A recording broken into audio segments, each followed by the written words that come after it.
Thank you very much, Secretary Ricky Manalo and the members of the Cabinet, Mr. Kevin Rudd, President of the Asia Society, part of our delegation, the House Speaker Martin Romualdez, our ambassador to the United States, Ambassador Babes Romualdez, all the distinguished guests who have come to join us this afternoon.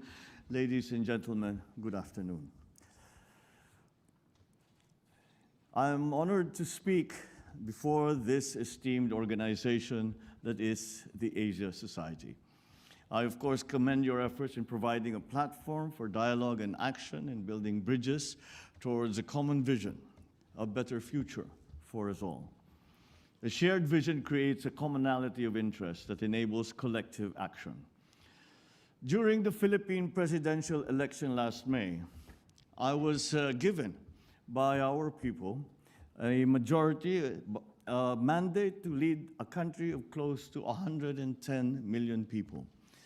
This represents a shared vision of strength through unity.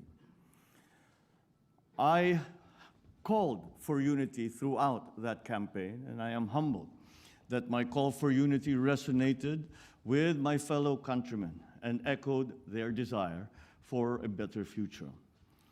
They rejected the politics of division, as I, during the campaign and up to now, said nothing to offend any of the other candidates. And I bring that message of unity to you today. In our place in the community of nations, I have always said that the Philippines shall continue to be a friend to all, an enemy to none. I will reiterate what I said during the inauguration. We will continue to be a good neighbor, always finding ways to collaborate with the end goal of mutually beneficial outcomes. If we agree, we will cooperate and we will work together. If we differ, we will negotiate until we reach an agreement. At the United Nations General Assembly, I spoke about the importance of dialogue and solidarity in the face of the many challenges and threats that we now have to deal with. This means exerting every possible effort to transcend our differences and commit to end conflict. We are compelled to do this despite the increasing geopolitical tensions and aggressive strategic competition that is transforming the global landscape. The United States certainly plays an important leadership role in fostering an environment of stability and peace, not just globally, but certainly in our region. We appreciate the recognition by the United States of the strategic importance of the Indo-Pacific area and its long-standing alliance with the Philippines in this regard. The special relationship between our two countries is indisputable, founded on a long history of diplomatic relations and historical and cultural linkages that existed before that formal linkage, that formal partnership between the United States and the Philippines. The United States, after all, is our only treaty ally. We believe that our alliance is an important basis for substantial and sustainable Philippine-U.S. cooperation in support of the Philippines' security and socio-economic development agenda. On the security front, we seek collaboration to effectively implement the framework of defense agreements while enabling the meaningful modernization of our armed forces and civilian law enforcement capabilities. As I clearly stated in my State of the Nation address, I will not preside over any process that will abandon even a square inch of territory of the Republic of the Philippines to any foreign power.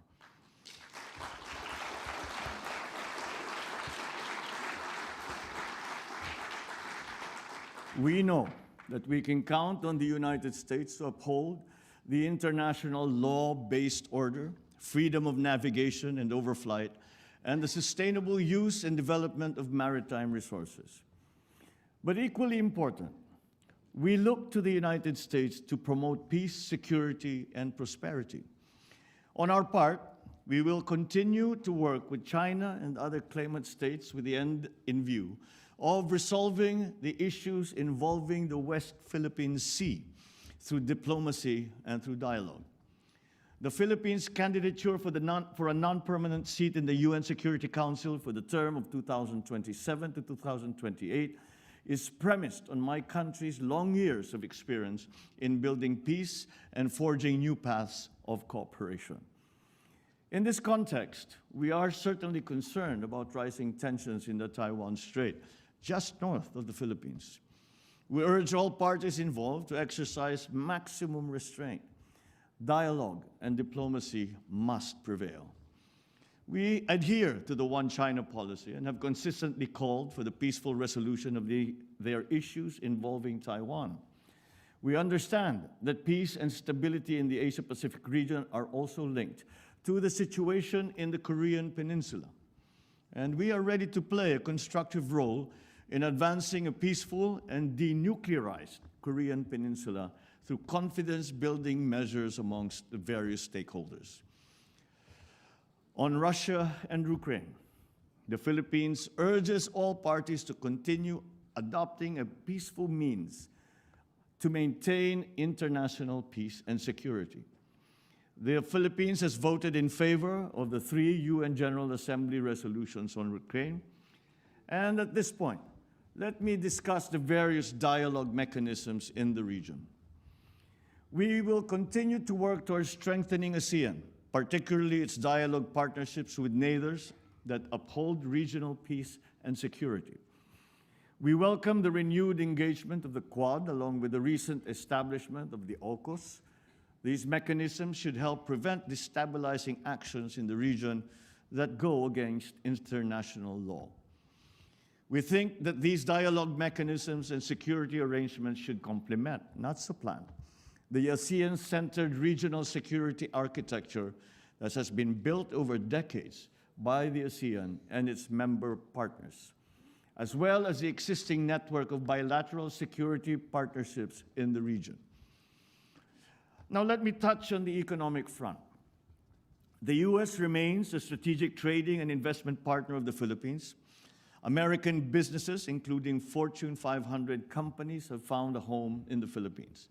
They recognize the Philippines as our country for its business-friendly policies, a very competent workforce, and a network of economic zones.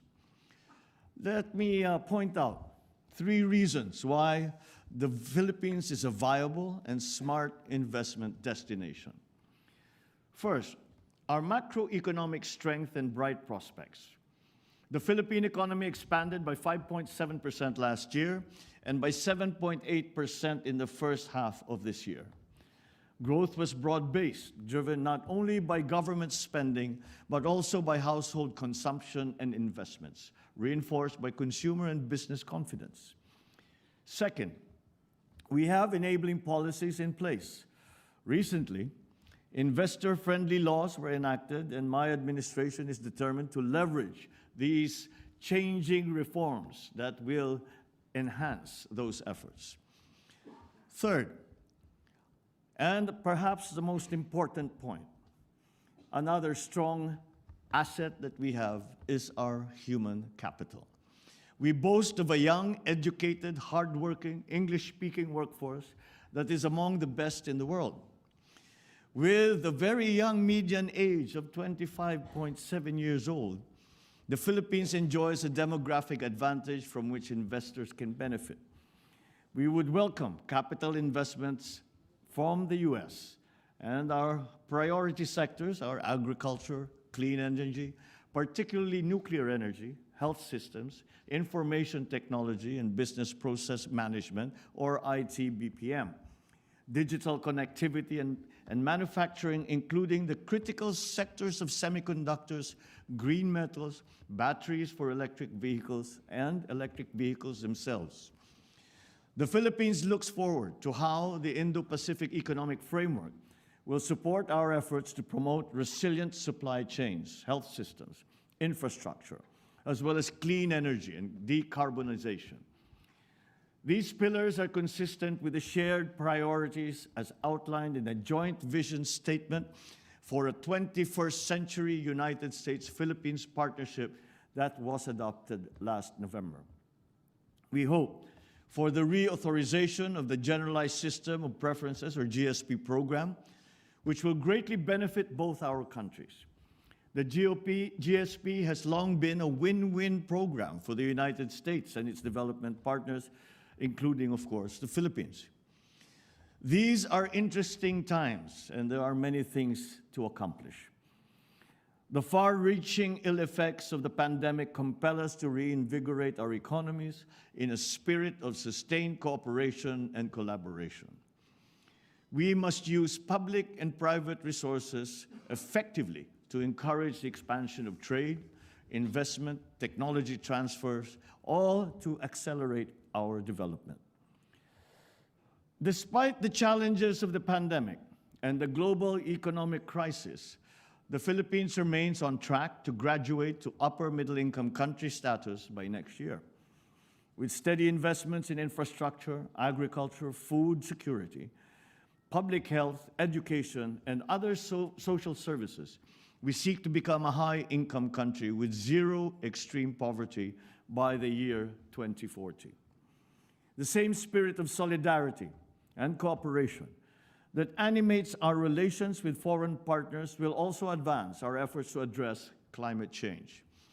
We must enhance our collective capacity to urgently and decisively respond to this existential threat that not only the Philippines, but the entire world is facing. Certainly, the world continues to be faced by enormous challenges. But I am confident in the future because I have 110 million reasons for being so. Such is my faith in the Filipino people and the relationship we hold with the United States and our other allies and partners and friends. With the continuing support of our only treaty ally, we know we can make a better future happen. Thank you and good afternoon.